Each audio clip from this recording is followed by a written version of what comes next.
ಶ್ರೀ ಕೃಷ್ಣ ಮಠದ ಕನಕನ ಕಿಂಡಿಗೆ ಸ್ವರ್ಣ ಕವಚ ಅಳವಡಿಕೆ ಮಾಡಲಾಗುತ್ತಿದೆ.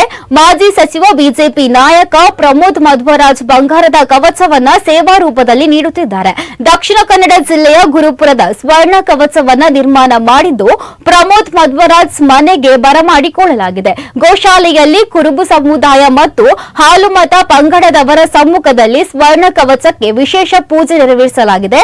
ಕನಕನ ಕಿಂಡಿಗೆ ಬಂಗಾರದ ಕವಚವನ್ನ ಅಳವಡಿಕೆ ಮಾಡಲಾಗಿದ್ದು ಪ್ರಧಾನಿ ನರೇಂದ್ರ ಮೋದಿ ಅದನ್ನು ಉದ್ಘಾಟನೆ ಮಾಡಲಿದ್ದಾರೆ ಎಂದು ಪರ್ಯಾಯ ಮಠಾಧೀಶರಾದ ಶ್ರೀ ಸುಗುಣೇಂದ್ರ ತೀರ್ಥ ಸ್ವಾಮೀಜಿ ಮಾಹಿತಿಯನ್ನು ನೀಡಿದ್ದಾರೆ.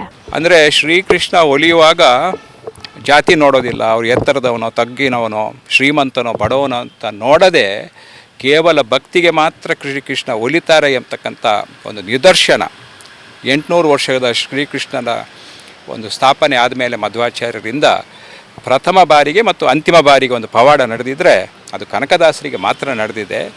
ಆ ಕಾರಣದಿಂದ ಸ್ವಾಮೀಜಿಯವರು ಆ ಕನಕನ ಕಿಂಡಿಗೆ ಒಂದು ಸುವರ್ಣ ಕವಚ ಮಾಡಬೇಕು ಅಂತ ನನಗೆ ತಮ್ಮ ಆಶಯವನ್ನು ವ್ಯಕ್ತಪಡಿಸಿದಾಗ ಆವಾಗ ಮೋದಿಯವರು ಉಡುಪಿಗೆ ಬರುವಂಥ ಕಾರ್ಯಕ್ರಮ ಏನು ನಿಗದಿ ಆಗಲಿಲ್ಲ. ಅವರು ಭಿನ್ನವಿಸಿದುಕೊಂಡಾಗ ನಾನು ತಕ್ಷಣ ಅದಕ್ಕೆ ಒಪ್ಪಿದೆ ಮತ್ತು ಈಗಾಗಲೇ ನಾವು ಅದನ್ನು ಅಲ್ಲಿ ಹೋಗಿ ಅಳವಡಿಸುವಂಥ ಕೆಲಸವನ್ನು ಕೂಡ ಮಾಡಿದ್ದೇವೆ. ಕನಕನ ಗುಡಿ, ನಮ್ಮ ತಂದೆ ಕಟ್ಟಿದ ಕನಕನ ಗುಡಿಯನ್ನು ಕೂಡ ಸ್ವಲ್ಪ ಮಟ್ಟಿಗೆ ಸುಂದರೀಕರಣ ಮಾಡುವ ಕೆಲಸ ಮತ್ತು ಈ ಸ್ವರ್ಣ ಕವಚವನ್ನು ಅಳವಡಿಸುವ ಕೆಲಸ ಅದು ಹೆಚ್ಚಿನ ಅಂಶ ನಮ್ಮ ಕುಟುಂಬಕ್ಕೆ ಒಲಿದಿದೆ.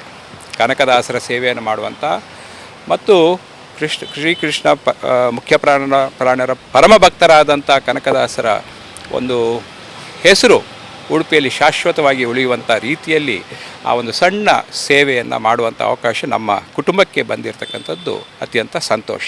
ಪ್ರಧಾನಿಯವರು ಬರುವಾಗಲೇ ಆಗಿರುವಂಥದ್ದು ಮತ್ತು ಅನಾವರಣ ಅವರಿಂದಲೇ ಆಗುವ ಸಾಧ್ಯತೆ ಇದೆ ಅಂತ ಈಗಾಗಲೇ ಸ್ವಾಮೀಜಿಯವರು ಪತ್ರಿಕಾಗೋಷ್ಠಿ ಮೂಲಕವೂ ಮೋದಿಯವರೇ ಅದನ್ನು ಸಮರ್ಪಣೆ ಮಾಡ್ತಾರೆ ಅಂತ ಘೋಷಣೆ ಮಾಡಿದ್ದಾರೆ. ಮತ್ತು ನವೆಂಬರ್ 8ರಂದು ನಡೆದಂಥ ಕನಕ ಜಯಂತಿ ರಾಜಾಂಗಣದಲ್ಲಿ ನಡೆದಾಗ ಕೂಡ ಆ ಕುರುಬ ಸಮಾಜ ಹಾಲುಮತ ಸಮಾಜದ ಬಂಧುಗಳ ಮುಂದೆ ಘೋಷಣೆ ಮಾಡಿದ್ದಾರೆ.